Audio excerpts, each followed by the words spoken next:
This RC starts out seeming tough. You have things like technical social dualism, and then social and political choices and so on. And all of these make you think that okay, it might start with engineering, but maybe it is more abstract, right? Maybe it's a tough RC. It's not easy by any means, but then there is one central view, and once you read this, the rest of the passage is actually quite easy. And you do have inferential questions, but that's the case primarily with CAT these days.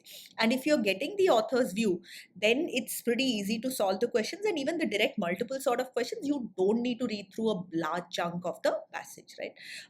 And that is exactly why I recommend that you should not sort of like just read the first paragraph and decide.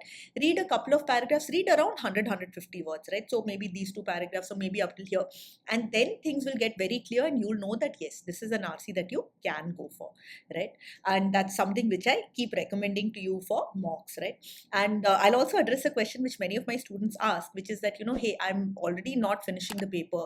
So am I not wasting time in reading these two paragraphs? And that does make sense, right? Because if you're reading 150 words, effectively you've read almost the equivalent of an entire RC or even more in these two paragraphs each, right? So what I would say is the benefit of this is, first off, you are actually choosing the right RCs. See, this is an exam where 40 to 50% marks are getting us to the 99th percentile overall. So we are not trying to solve all the questions, and we are definitely not trying to solve all the questions sequentially. We want to start out with the easier questions, and we want to figure out which is easier. You don't want to have the easiest RC at the end, and you are either not able to get to it, or by the time you get to it, there's so little time that you actually don't get all four questions right, which you would have if you had solved it first. So that is one thing. The other thing is, don't think of it as wasting time. So you're definitely not wasting this time. You are utilizing this time to find the right questions to solve. That's actually why sometimes we recommend that you could even start out with some of the VA questions, give it a shot, figure out what is on the easier side, and if you find that there are some summaries and jumbled paragraphs which are easy, you could actually solve them then and there, or make sure that you're leaving some time towards the end to take those up. So that's one thing. This is not time wasted, this is time utilized. But you can actually make very good use of this time by doing a focus read. If you are reading using the focus read techniques, when you're reading a couple of paragraphs or about 100 words or 150 words, you're also getting what is the context, and a lot of the times you will get the author's view. So that is something which you're not forgetting, right? Say this is the first RC I understand what the author wants.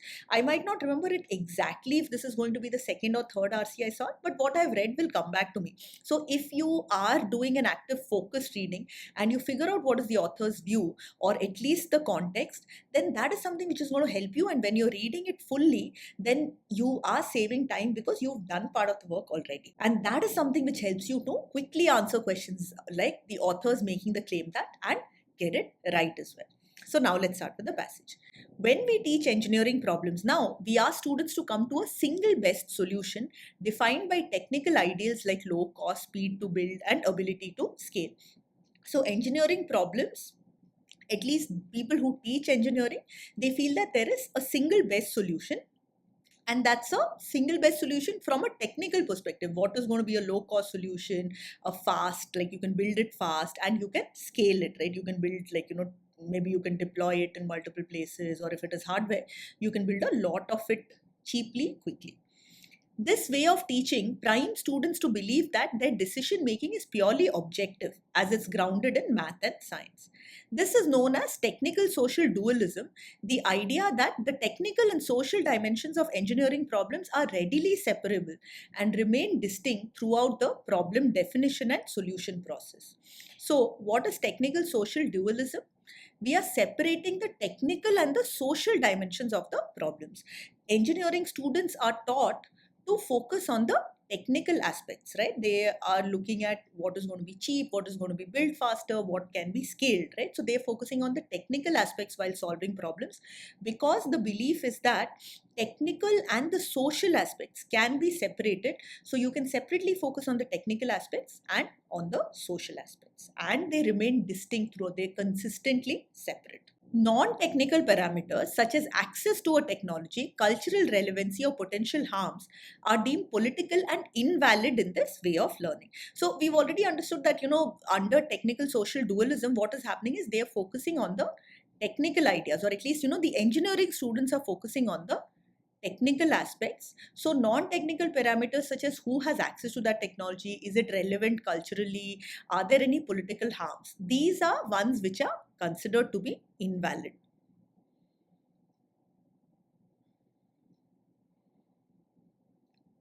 So they're political and not technical or not relevant here. But now this word tells us that this is probably something that the authors against, this entire technical social dualism. But those technical ideas are at their core social and political choices determined by a dominant culture focused on economic growth for the most privileged segments of society. So what is happening when we are looking at these technical ideas? These technical ideas, they also have a social and political aspect. So it's not that the social and the political part is separate. In fact, this is something which is determined from an economic perspective, and who is getting the economic benefit? The most privileged segments of society, right?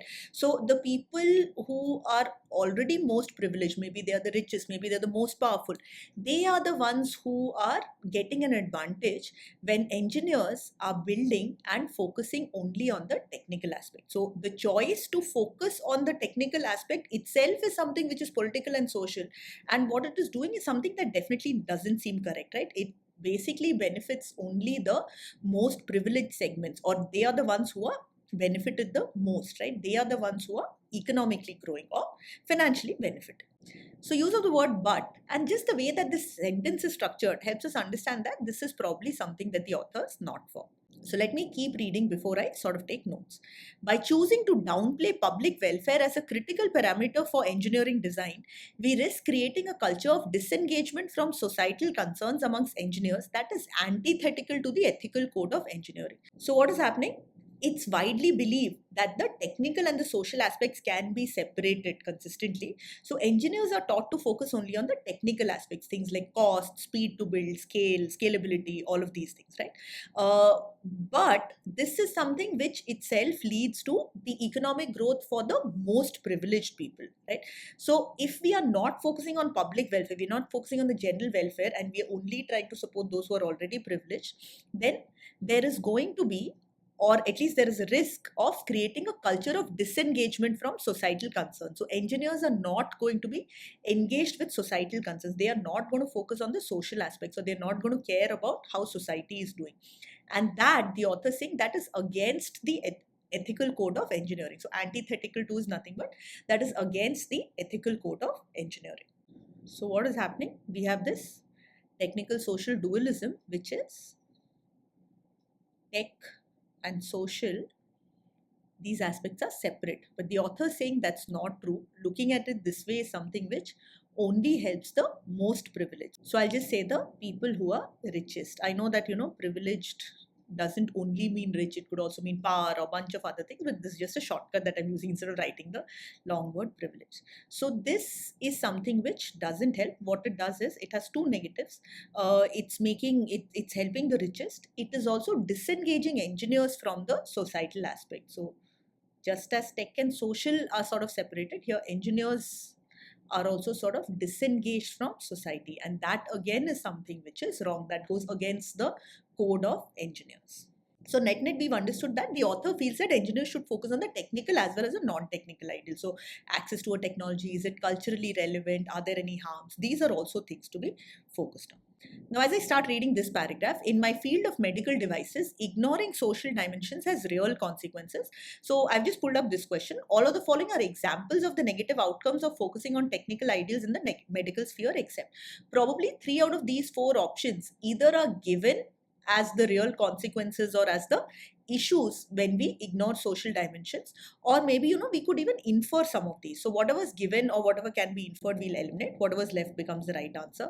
I will sort of read through this entire part and then eliminate the options. You can also choose to read the entire passage and then come back, but by doing this I'm saving time because I'm doing it right here and I'm doing it when it is freshest in my memory, so I'm remembering it. So let me start. Most FDA approved drugs are incorrectly dosed for people assigned female at birth, leading to unexpected adverse reactions. This is because they have been inadequately represented in clinical trials. So what is happening? So drugs which have been actually approved by the regulator, they have been, I mean, they are not correctly dosed for females, right? So the author's being very politically correct here and saying that people who were assigned female at birth, in the sense that people who were born as females, for them, these drugs are incorrectly dosed because they haven't been represented in clinical trials. Why being politically correct and saying people assigned female at birth? Now, you could be born a female and then you could want to change your gender, and I mean, you become trans or something like that, right? From an English perspective, what I'm understanding here is that anybody that's female, they have been underrepresented in clinical trials to figure out if the medicine works or not. And as a result, the dosage which is there is something which is more suited for men. So maybe, males and females, there could be different doses of medicine which is required. And because that has not been tested enough, females can have negative reactions. So within medicine, the first issue that we have is dosage for females. Beyond physical failings, subjective beliefs treated as facts by those in decision-making roles can encode social inequities. Now, this is again something which is written in a very complicated way. What it means is subjective beliefs, when you have some belief, that's not objective. That's not like, yes, this is right or this is wrong. When that is treated as fact. So somebody might have a belief that's subjective, that may or may not be factual. But if they are treated as facts by those who are in decision making, also people who are making decisions, if they look at their own beliefs and they don't realize that, okay, this is something which I believe, they start thinking that, okay, this is a fact, right? What can that do? That can encode social inequities. So social inequality, that is something, I mean, it can either lead to social inequality, or maybe, it can make sure that the social inequality is there. So this is a little bit complicated. Let's read on and understand. For example, spirometers, routinely used devices that measure lung capacity, still have correction factors that automatically assume smaller lung capacity in Black and Asian individuals. So what is happening? Probably one of the subjective beliefs which is there is the lung capacity for white people versus that for Black and Asian people is different.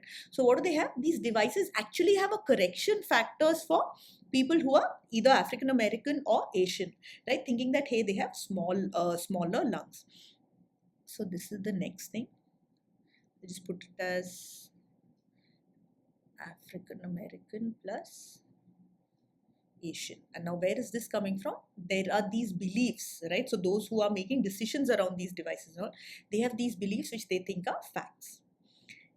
These racially based adjustments are derived from research done by eugenicists who thought these racial differences were biologically determined and who considered non-white people as inferior.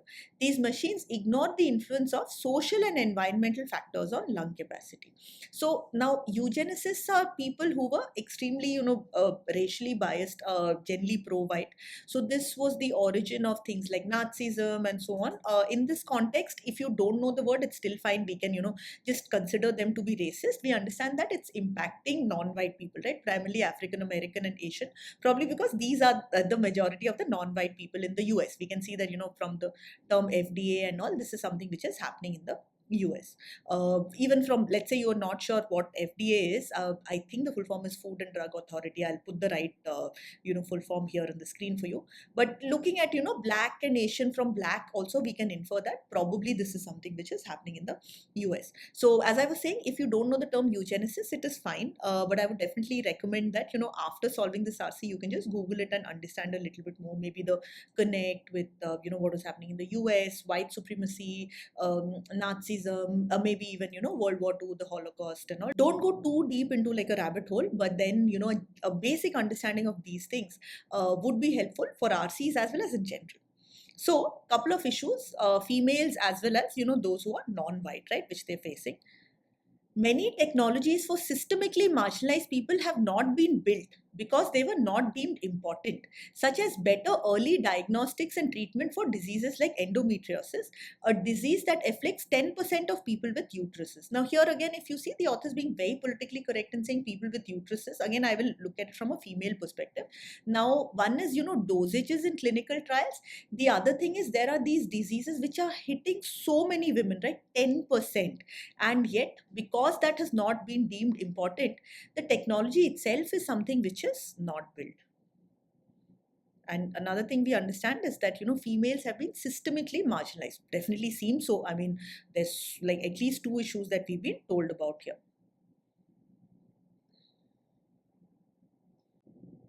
So I'll just put it as female issues. I can't say untreated, I will just put it as unresearched, right? So they've not bothered to try to find solutions. And we hardly question whether devices are built sustainably, which has led to a crisis of medical waste and healthcare, accounting for 10% of US greenhouse gas emissions. So, a lot of these devices, a lot of this technology is not sustainable, which leads to more waste and a lot of greenhouse gas emissions. Now, I have explained how greenhouse gases and climate change works in a CAT 23 RC. So I will just link that for you. You can also just Google it and understand. I would say it's important, of course, for us, given the world that we're living in today, but also for RCs, VAT, PI, and so on. So in the meantime, let me just put environment as the fourth issue. We have, I'm putting CO2, but it could be other greenhouse gases as well, plus medical waste. Now, if you see, the next paragraph is going in a different direction. Social justice must be made core to the way engineers are treated. So I think we have figured out that, in the medical field, these are the issues. So females are facing issues in terms of dosages, in terms of, not having solutions for major issues that they face. Non-white people, again, there are certain ways in which, things are being corrected, which might not be relevant. And it's also impacting the environment. So to solve this question, what we need to do is we need to eliminate any options which is around this. Whichever one is left, that becomes the right answer. Continuing calibration of medical devices based on past racial biases that have remained unadjusted for changes. So this is exactly right. This is referring to this part, right? So they are making, by calibration, what we mean is there are these corrections which are happening, right? And this is based on past racial biases against non-white people. So this is a negative outcome, so we'll eliminate it. Exclusion of non-privileged groups in clinical trials, which leads to incorrect drug dosages. So these non-privileged groups are your females, right? So incorrect drug dosages for them. Why? Because they were excluded in clinical trials. Now, if you see, they've just tried to make it a little complicated by saying exclusion of non-privileged groups. That is nothing but females, right? They've been inadequately represented in clinical trials. And again, see, assigned female at birth, again, I'm not going too deep into, obviously you can be female and you could change your gender. I'm just using female here as a shortcut, right? Neglect of research and development of medical technologies for the diagnosis and treatment of diseases that typically afflict marginalized communities. Hurts me a bit, yeah, looking at females as marginalized communities. There's no doubt that there are a lot of issues which are there, but yeah, this is also something which is mentioned, right? Many technologies for systemically marginalized people have not been built because they were not deemed important, and that is exactly this part. So if you see, I had also written research, so they've put a more correct term, research and development. So now that leaves us only with the fourth option: incorrect assignment of people as female at birth, which has resulted in faulty drug intervention. Now, this is wrong. Nobody is incorrectly assigning males as females, right? So what is incorrect assignment of people as female at birth? You're born, you're not female, but you're assigned female, right? So now this is, I don't think it happens, but it's not mentioned at all, right? What is mentioned here is most FDA approved drugs are incorrectly dosed for people assigned female at birth. Again, like I said, the authors were being politically correct and saying what is exactly right. Now, somebody that's assigned female at birth might want to change their gender later. That's something which is possible. And being in the medical field, of course, the author would definitely know it. But it doesn't mean that somebody is incorrectly being assigned female. Somebody that's male is not being assigned female. So this becomes the right answer, because this is not a negative outcome that is coming out. At this point, we can also solve the third question. I'm sorry, the writing has actually come on top of the fourth option. Just refer to it, to your left in the text, and I'll also read it out for you. The author gives all of the following reasons why marginalized people are systematically discriminated against in technology-related interventions, except. Now, the only reason I'm trying it is because marginalized people systematically discriminated against is mentioned. And if you see, the next paragraph is going back to how engineers would be trained. So far, I feel that, the issues we have covered, if we are not able to eliminate three of these saying, yeah, these are given as reasons, then we'll just, leave it. And once we finish reading the passage, we will try it again. Again, just try it out for a few RCs. In the beginning, it might be hard, but if you're able to do it, it'll boost your speed and your accuracy. Beyond physical failing, subjective beliefs treated as facts by those in decision making roles can encode social inequities. This definitely is a reason as to why marginalized people have been discriminated against. So, people in decision making roles, if they were racist, right, if they had racist beliefs and they considered those to be facts, then that could have an impact. So this is given as a reason, and this also seems to be from the passage. So if you see, all of the options have quotes, so that means that these are all taken from the passage. So all we need to do is figure out which option is a reason. Whichever is a reason for marginalized people being discriminated against, we eliminate that. Whatever is left becomes the right answer. These racially based adjustments were derived from research done by eugenicists who thought these racial differences were biologically determined and who considered non-white people as inferior. I'm going to just hold on to this option. See, the second part is definitely a reason. These people had racist beliefs, but it's actually talking about research which was done. So just in case options 3 and 4 are reasons, I will come back to this. Otherwise, I'll eliminate. But those technical ideals are at their core social and political choices determined by a dominant culture focused on economic growth for the most privileged segments of society. Now, this is not mentioned here, but this is also an example how some people are being discriminated against. So, when you have the most privileged sections of society, right, if the focus is on them doing even better, then what happens? Everybody else that's not as rich, that's not as powerful, that's not as privileged, they are basically being discriminated against. So what's happening here? Anybody who's not coming under the most privileged segments, they are the ones who are being discriminated against and systematically discriminated against, right? Because engineers are continuing to be taught that, hey, you can keep the tech and the social aspects separate, so please focus only on the technical stuff. So this is a reason, so we'll eliminate it. Okay, I've just hidden my notes so that we can read this again. Sorry about this. And we hardly question whether devices are built sustainably, which has led to a crisis of medical waste and healthcare, accounting for 10% of US greenhouse gas emissions. I've recently solved another RC. It's basically about Chinese copies or the Oriental way of viewing originality. I'll link it for you. It's actually part of this playlist. We had the same, same technique which we used to find the right answer. So, which is basically finding the one that's out of scope. So, just look at the question. The author gives all of the following reasons why marginalized people are systematically discriminated against. What is happening here? There is no group of people, race of people, gender, nothing like that, right? This is basically harming the environment. It's definitely an issue, but it is not an issue which is hitting a specific set, a specific group or tribe of or gender of people, right? So this becomes your right answer, and we can eliminate this one. Even though it's about research, the reason is still given, and this is something which is for sure not a way in which people are being discriminated against. So this becomes the right answer here. Social justice must be made core to the way engineers are trained. So this is the solution. We need to focus on the tech plus the social aspects. Some universities are working on this. Engineers taught this way will be prepared to think critically about what problems we choose to solve, how we do so responsibly, and how we build teams that challenge our ways of thinking. So we have to focus, or engineers have to focus on the social aspects as well.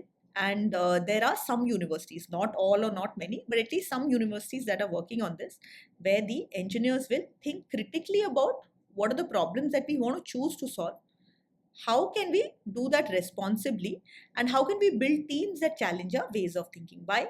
Maybe, if I am focusing more on cost, somebody else challenges me and says that, yeah, okay, you're going for something which is maybe made of plastic, so it's cheaper, but it harms the environment. So things like that will definitely help. Individual engineering professors are also working to embed societal needs in their pedagogy. So it's not just some universities. There are also some professors who are trying to do this. We have some examples. So this guy is developing activist engineering. This guy created the popular course Engineering, Environment and Society, and so on. So a couple of examples have been given. I've not gone in depth into it. When we design and build with equity and justice in mind, we craft better solutions that respond to the complexities of entrenched systemic problems. So as I tell you, whenever you have a conclusion, it can be just one sentence or part of or an entire paragraph, but this is something which will help you to understand whether your view is right or wrong. This is not necessarily giving the view, but by reading this you understand whether your view is right or wrong. So my interpretation of the author's view is technical social dualism doesn't work. We want engineers to focus on the technical as well as the social aspects to ensure that people or the environment or groups are not harmed. right? Or to ensure that society as a whole, improves, there's less of inequality and so on. Now, when you look at this sentence, if we design and build with equity and justice in mind, which is definitely the non-technical, right, the social aspects, we craft better solutions. So if you can see, it's not the same as the view, but it is in line with the view, the understanding that I had of the view. So that is something which helps me understand that yes, my view is right. And then I can go for a question like the fourth one. The author is making the claim that engineering students today are trained to be non-subjective in their reasoning, as this best enables them to develop much needed universal solutions. This is wrong. We know that engineers are being trained to be non-subjective, that is nothing but objective, which is given over here, right? So the single best solution, decision making is purely objective. But the second part is wrong, as this best enables them to develop much needed universal solutions. So when they are being objective, they are not coming up with universal solutions. They are coming up with technical solutions. They're ignoring the social aspects, and they are only helping the richest or the most privileged do even better. So this is what I call the 80-20 elimination rule, right? So make sure that you've gone through the elimination module. And in case if you're watching this on YouTube and you want to know the 9 or 10 elimination techniques which I have, just put a comment and I'll try to put up a video on it. So coming back to this, the majority of the option was correct, but there's one part which is wrong. So that happens many times. So we'll understand that and eliminate this option. Technical social dualism has emerged as a technique for engineering students to incorporate social considerations into their technical problem solving. This is again completely wrong. Technical social dualism separates the technical and the social aspects, and as a result, what happens is engineers are not incorporating social considerations, right? So as I wrote, technical social, this is something which is being separated, and that is something which is only helping the most privileged. So we can eliminate this option as well. This is a common silly mistake where a lot of times we will read this and we will think that, okay, because technical social are mentioned together, that is what it means. Make sure that you come back to the first paragraph and check it if you don't remember. The objective of best solutions in engineering has shifted the focus of pedagogy from humanism and social obligations to technological perfection. This is again factually incorrect. We know that now we are trying to switch from technological perfection to focusing also on humanism and social obligations. We don't know that, there was a time when they used to focus on these and now they are focusing more on technology, right? So this is somewhat, the other way around. We are trying to go rather from technological to humanism and social obligations. So we eliminated. Engineering students today are taught to focus on objective technical outcomes independent of the social dimensions of the world. This is right. This is what is happening. Please don't be confused by what we just read towards the end, because there are some professors and some universities who are now working to correct this. The primary view which the author has is right now engineers are being taught on the basis of technical social dualism, which is you focus on the technical parts, you don't need to focus on the social or the political aspects, right?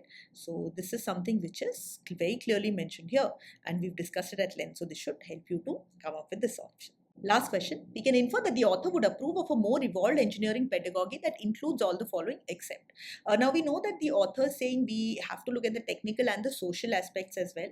So whatever is related to that, we'll read and we'll eliminate it. Whatever is left or maybe whatever is wrong, that becomes the right answer.